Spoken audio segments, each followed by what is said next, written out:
సరే చూడాలి వీటికి సంబంధించి. సురేష్ గారు, వంశీ గారు ఏంటి అప్డేట్స్, ఏంటి ఢిల్లీ అప్డేట్స్? వంశీ గారు, ఆంధ్రప్రదేశ్లో తెలుగుదేశం పార్టీ అదే సమయంలో జనసేన పార్టీతోటి కనుక పొత్తు పెట్టుకుంటే ముందు బీజేపీ పార్టీ బలపడుతుంది. అంటే బలపడటం అంటే ఇన్ ది సెన్స్ అంటే ఆంధ్రప్రదేశ్లో బలపడుతుంది. ఆ రకంగా లోక్సభకు ప్రాతినిధ్యం, అసెంబ్లీకి ప్రాతినిధ్యం మనం పార్టీ నుంచి బీజేపీ నుంచి కల్పించే అవకాశం ఉంటుంది. దీనికి 2014 ఎన్నికలే ఉదాహరణ. 2014లో 4 లోక్సభ స్థానాలు పోటీ చేశారు వంశీ గారు. విశాఖపట్నం, తర్వాత మనకి నర్సాపురం, తిరుపతి, రాజంపేట 4 చోట్ల పోటీ చేస్తే విశాఖపట్నం, నర్సాపురం 2 చోట్ల నుంచి గెలుపొందారు, 2 చోట్ల ఓడిపోయారు. అదేవిధంగా 10 అసెంబ్లీ స్థానాలు పోటీ చేస్తే 4 ఎమ్మెల్యేలు.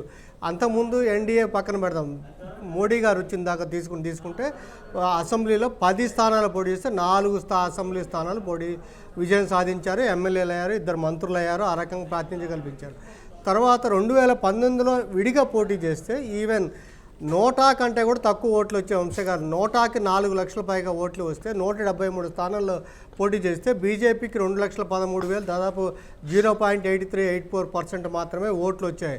సో ఈ తర్వాత వాస్తవంగా ఏంటంటే ఆ ఎన్డీఏ విస్తరణ, సౌత్లో ప్రాతినిధ్యం అది ఒక అంశం అయితే, చంద్రబాబు నాయుడు గారు మొన్న ఫిబ్రవరి 8వ తారీఖున అమిత్ షా గారు వాళ్ళ ఆహ్వానం మీదకే ఢిల్లీ వెళ్ళారు, కలిశారు. అయితే మరుసటి రోజే మన సీఎం గారు జగన్మోహన్ రెడ్డి గారు వెళ్ళి కలవడం, అభివృద్ధి, తర్వాత ఈ 4.5 ఏళ్ళు 5 ఏళ్ళు మన లోక్సభ గానిలో బిల్లులకు సంబంధించి మద్దతు ఇవ్వడం కానీ, రాజ్యసభలో మద్దతు ఇవ్వడం కానీ, రాష్ట్రపతి, వైస్ ప్రెసిడెంట్ ఎన్నికలు మీరు అన్నట్టుగా కొన్ని మీడియాలు రావడం ఈ నెల రోజులు వాయిదా పడింది.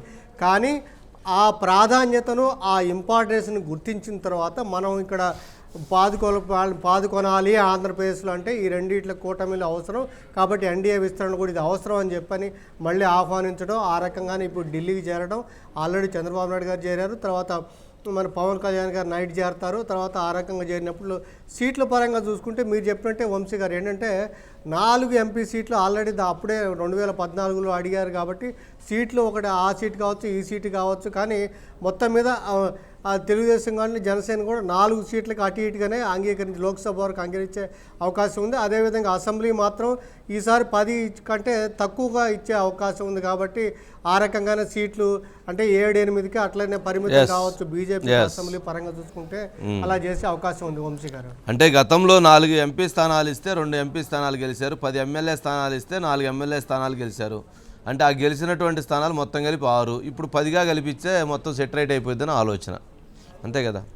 సరే, అది 4 ఎంపీ స్థానాలు ఎక్కువ కాబట్టి ఇప్పుడు వారు కూడా ఇక్కడ భారతీయ జనతా పార్టీకి సంబంధించి ఒక స్టాండ్ని మనం గమనించాలి. భారతీయ జనతా పార్టీ స్టాండ్ ఎలా ఉండిద్దంటే, వాళ్ళు ఎన్డీఏలో భాగస్వామ్యమైనటువంటి పార్టీతో ఆ రాష్ట్ర అసెంబ్లీలో ఉండాలి, అదేవిధంగా ఆ రాష్ట్రం తరపు నుంచి ఎంపీలు బీజేపీ ఢిల్లీలో పార్లమెంట్లో ఉండాలి.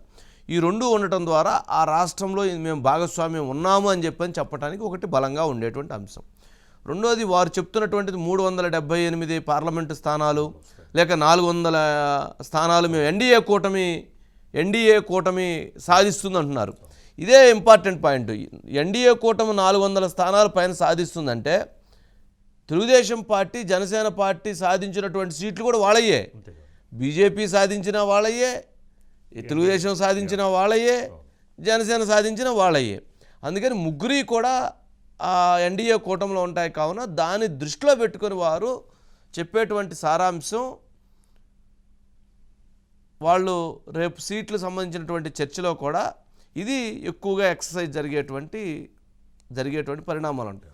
చంద్రబాబు నాయుడు గారు మాత్రం సీట్ల విషయంలో ఒక ఏలైనా వదులుకుంటాడు, కానీ సీటు వదులుకోవడానికి ఆయన ఇష్టపడ్డాడు. ఆయన అంటే అంత క్యాలిక్యులేటెడ్గా సీట్ల విషయంలో అంత గట్టిగా ఉండేటువంటి పరిస్థితి ఉంది. ఎందుకంటే 40% వారిది, 0.8% బీజేపీది.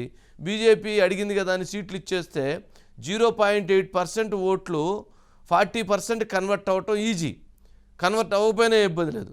40% ఓటు జనసేన పార్టీకి సంబంధించినటువంటి 8% ఓటు, బీజేపీకి 48% పోయి కన్వర్ట్ అవ్వాలంటే ఎట్లా సాధ్యమైద్ది? చిన్న క్యాలిక్యులేషను, ఇది ఎవరిని అడిగినా చెబుతారు. ఆ ఫార్ములా బీజేపీ వాళ్ళకి తెలుసు.